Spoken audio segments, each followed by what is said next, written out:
কোচবিহারে কয়েকদিনের ব্যবধানে ফের আক্রান্ত বিজেপি। এবার বিজেপি বিধায়কদের উপর তুমুল হামলা। অভিযোগ উত্তরবঙ্গ উন্নয়ন মন্ত্রীর বিরুদ্ধে রোহিঙ্গাদের দিয়ে হামলা চালানোর অভিযোগ বিজেপির, পাল্টা সাফাই উদয়নের।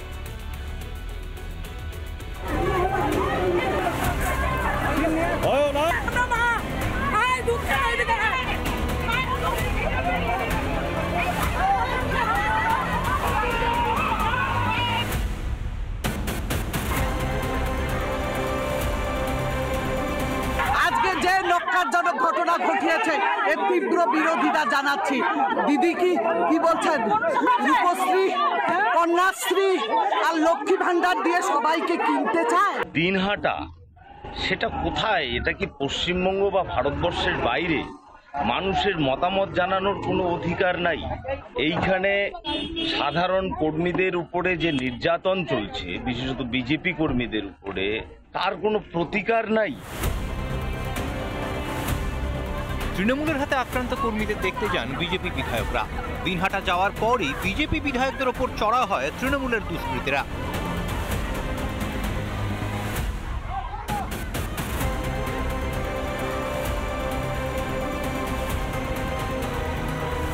তৃণমূলের বর্বরোচিত হামলা থেকে রেহাই পায়নি বিজেপি কর্মীর অন্তঃসত্ত্বা মেয়েও।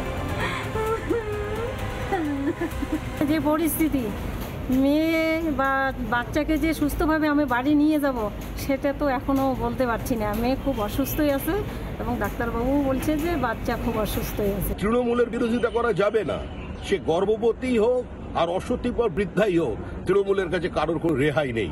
তৃণমূল আক্রমণ করবে। এই বর্বরোচিত।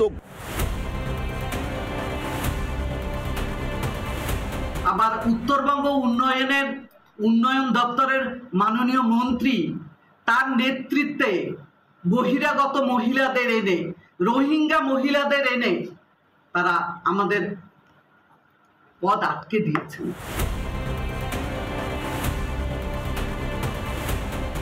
মানুষের মধ্যে যে ক্ষোভ, সেই ক্ষোভের মুখোমুখি এদের করতে হয়েছে। এবং সবচাইতে আশ্চর্য হলাম যে সিআরপিএফ এর পুরুষ জওয়ানরা তারা মহিলাদের ধাক্কাধাক্কি করছে।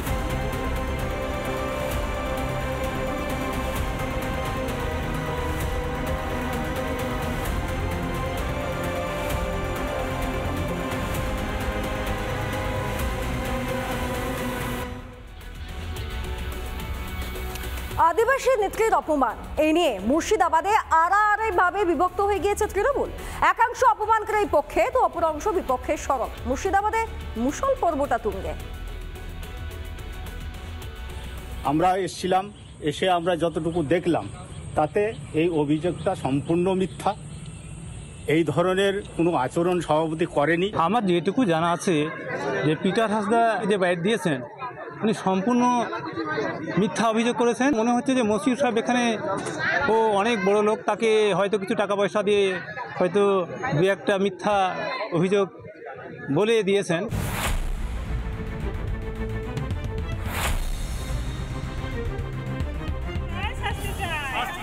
মুর্শিদাবাদে তৃণমূলের আদিবাসী নেত্রী ফুলন সর্দার।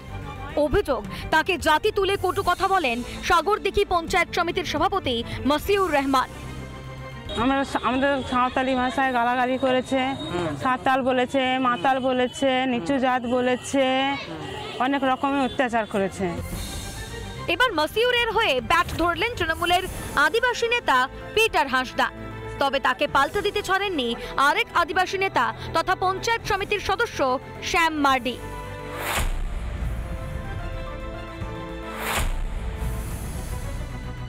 আমাদের যে সভাপতির বিরুদ্ধে আদিবাসীদের কাজ করে না, আইন করে না, এইসব কথা বলা হচ্ছে, এটা সম্পূর্ণ মিথ্যা।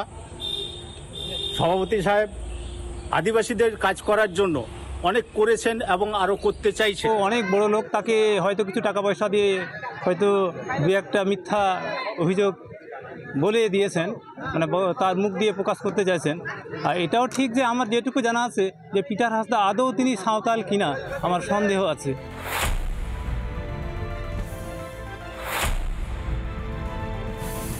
যারা দায়িত্ব রয়েছেন তারা বিভিন্ন দুর্নীতির সঙ্গে যুক্ত আছে এবং তাদের মধ্যে সব খাওয়া খয়নি ঝামেলা চলছে আমাদের কাছে যেটুকু খবর।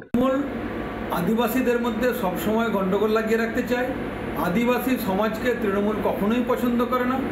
ভারতবর্ষের রাষ্ট্রপতিকে পর্যন্ত এরা গালিগালাজ করতে ছাড়েনি বা কুৎসিত মন্তব্য করতে ছাড়েনি।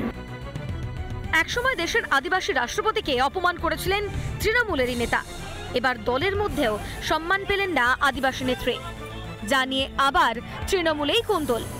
সত্য সেলুকাস কি বিচিত্র এই দল। রিপাবলিক বাংলা। নানা ধরনের কন্টেন্ট দেখার জন্য লাইক করুন, শেয়ার করুন আমাদের ফেসবুক পেজ, সাবস্ক্রাইব করুন আমাদের ইউটিউব চ্যানেল। পাশাপাশি অন্যান্য ব্রেকিং নিউজের জন্য অবশ্যই চোখ রাখুন রিপাবলিক বাংলায়।